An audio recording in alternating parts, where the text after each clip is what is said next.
জাহাঙ্গীরনগর বিশ্ববিদ্যালয়ে কেন্দ্রীয় ছাত্র সংসদ ও হল সংসদ নির্বাচনে ভোট গণনা চলাকালে ঘটে যায় এক মর্মান্তিক ঘটনা।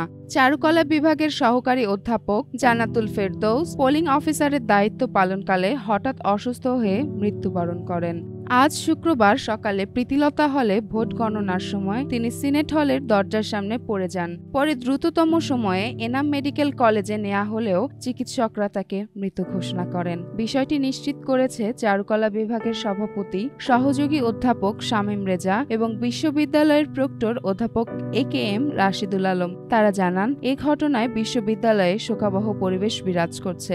জান্নাতুল ফেরদৌস 2016 সালে BFA ও 2018 সালে MFA সম্পন্ন করেন এবং বর্তমানে চারুকলা বিভাগে প্রভাষক হিসেবে কর্মরত ছিলেন। তার গবেষণার বিষয় ছিল চিত্রকলা, মুসলিম শিল্প ও শিল্পের ইতিহাস। উল্লেখ্য, এবারের নির্বাচনে মোট ভোটার ছিল 11,897 জন। কেন্দ্রীয় সংসদে 25 পদে প্রতিদ্বন্দ্বিতা করেছেন 177 জন প্রার্থী।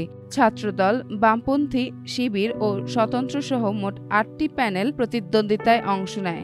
অধ্যাপক জান্নাতুল ফেরদৌসের আকস্মিক মৃত্যু শুধু বিশ্ববিদ্যালয়ের পরিবারকেই নয়, সমগ্র শিক্ষাঙ্গনকেই শোকে আচ্ছন্ন করেছে।